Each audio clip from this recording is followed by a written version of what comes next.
Nous avons dans une précédente chronique parlé de la mort et puis surtout de ce qui se passe après la mort. Nous n'avons pas été dans les détails et je vous ai même dit que pour ce qui est de cet épisode, de cette parabole, comme on dit, mais moi je ne crois pas du tout que ce soit vraiment une parabole, mais que c'est quelque chose qui s'est effectivement passé entre de cet homme riche et de Lazare, et du pauvre Lazare. Mais nous aurons l'occasion d'en parler plus en détail une autre fois. Je voudrais simplement me limiter là, maintenant, à quelque chose de tout simple, c'est le paradis. Le paradis parce que nous avons vu la dernière fois, ou dans la chronique précédente, que Jésus a promis aux bons brigands d'aller, qu'ils seraient avec lui dans le paradis. Et il a dit aujourd'hui.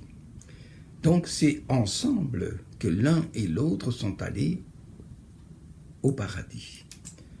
Nous, on a toujours l'impression que le paradis, c'est quelque chose qui est loin, qui n'aura lieu et qui n'existera que, je dirais, lors du jugement dernier. Non, le paradis, il existe déjà. Et c'est Jésus qui nous dit que il part d'abord et il part pour nous préparer une place dans la maison de son Père, parce qu'il y a plusieurs maisons. Donc c'est quelque chose, c'est un lieu qui existe, un lieu qui n'est pas imaginaire comme certains le pensent, ou qui aura lieu, ou qui se manifestera seulement à la fin des temps.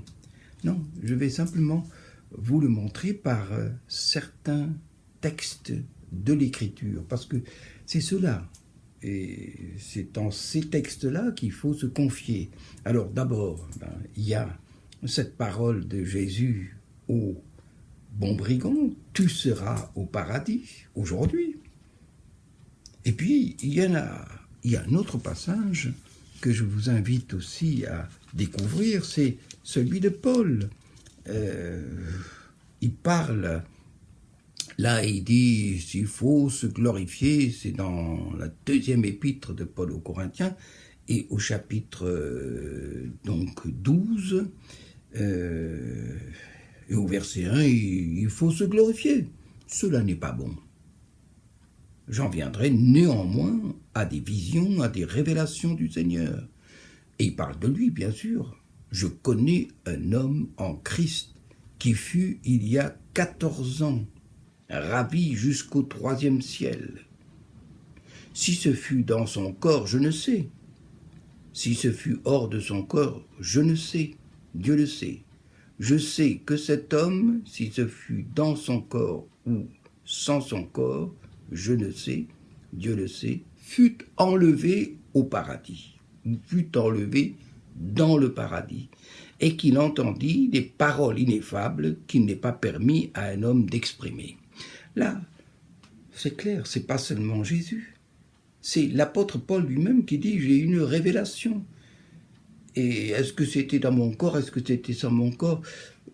J'en sais rien, mais je sais une chose, et une chose dont je suis sûr, c'est que je suis allé dans le paradis. On en a parlé déjà du paradis. Et j'ai vu et entendu des choses ineffables, qui sont tellement extraordinaires, tellement époustouflantes, qu'on ne peut pas, avec les mots humains, le décrire. C'est extraordinaire. Le paradis, c'est indescriptible. Nous n'avons pas assez de mots pour décrire le paradis. C'est purement extraordinaire. Alors l'apôtre Paul est donc allé au paradis. Alors là, il n'était pas mort. Et il se pose simplement la question, est-ce que c'était dans mon corps? Est-ce que c'était dans mon corps? Ça, je ne sais pas. Je ne peux pas le dire, mais j'en suis sûr. Mais le même apôtre Paul dira, par exemple, aux Philippiens, et je vais lire avec vous le passage dans Philippiens, première épître l'épître de Paul aux Philippiens, au chapitre 1, verset 23, il dit ceci: « Je suis pressé des deux côtés.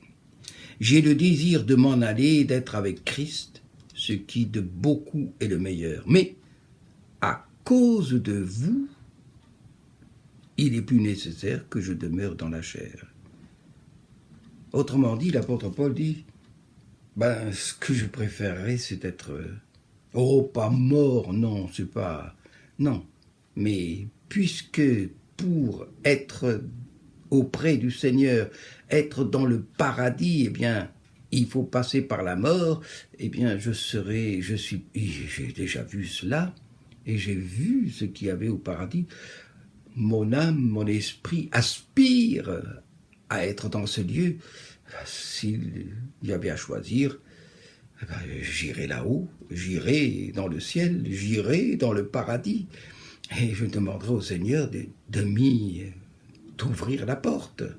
Mais il faut que je reste encore parmi vous, parce que c'est nécessaire, parce que c'est indispensable, parce qu'il y a des choses encore qu'il faut que vous appreniez et que je dois vous apprendre. Ainsi donc, nous voyons clairement que l'apôtre Paul, ne dit pas que le paradis c'est quelque chose d'imaginaire, non, c'est une réalité. Il la connaît. Et plus encore, c'est que s'il avait à choisir, il voudrait quitter cette terre pour être au paradis. Voyez, il n'y avait pas la crainte de la mort, la peur de la mort, non. Je serai avec le Seigneur. Et dans le chapitre 5 de la première épître aux Corinthiens, voilà ce qu'il dit, et je vais encore lire dans ce chapitre, où c'est encore plus clair encore. Alors, seconde épître de Paul aux Corinthiens, chapitre 5, voilà, c'est au verset, parce que ils sont passés, et lui est passé par toutes sortes d'épreuves, de persécutions, etc.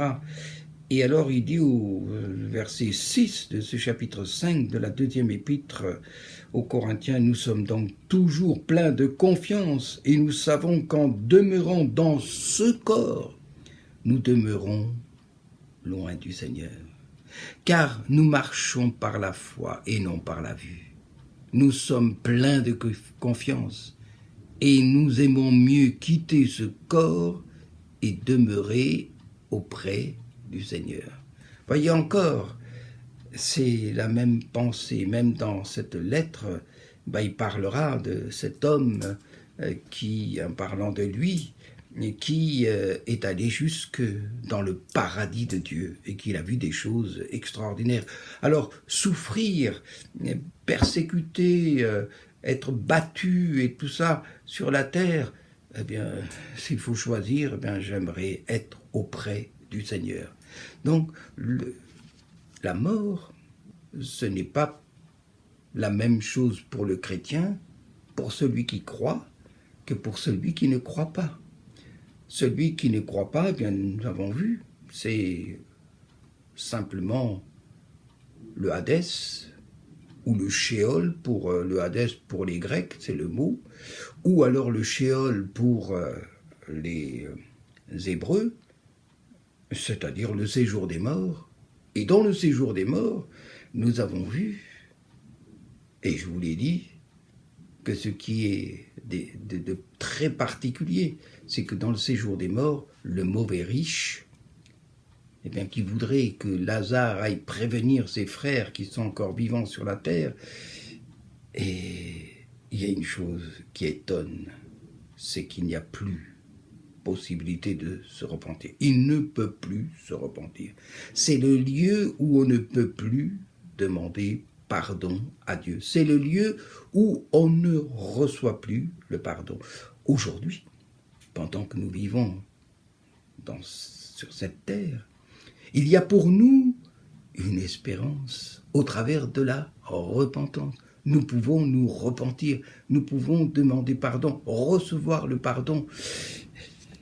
Et l'apôtre Paul ajoute même dans le Éphésiens, on va lire Éphésiens, et ce sera très vite, parce que le temps passe, Éphésiens, chapitre 4, il nous parle de quelque chose de très particulier, Éphésiens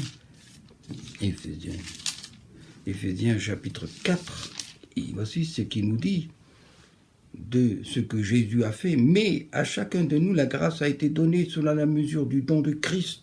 C'est pourquoi il est écrit, ce chapitre 4, verset 8, « Étant monté en haut, il a emmené les captifs et il a fait des dons aux hommes. » Et là, de quoi parle-t-il?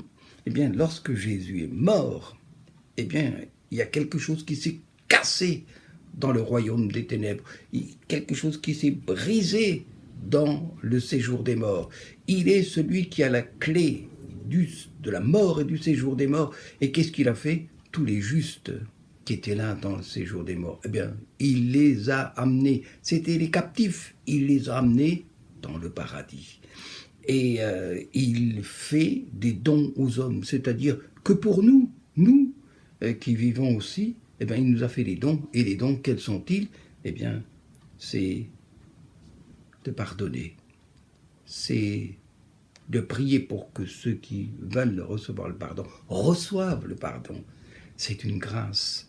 Que aussi il y ait des dons pour chasser les mauvais esprits, afin que les personnes eh bien, puissent tout simplement être libres et accepter la grâce de Dieu, recevoir le Seigneur. C'est extraordinaire. Alors, le paradis, c'est un choix, c'est une grâce. Dieu vous fait la grâce d'aller au paradis comme au bon brigand. Il s'agit simplement de dire « Souviens-toi de moi, je crois que tu me pardonnes mes péchés, je te confesse mes péchés. Et maintenant, merci Seigneur, parce que je le crois et que tu le fais. À toi la gloire. Amen. »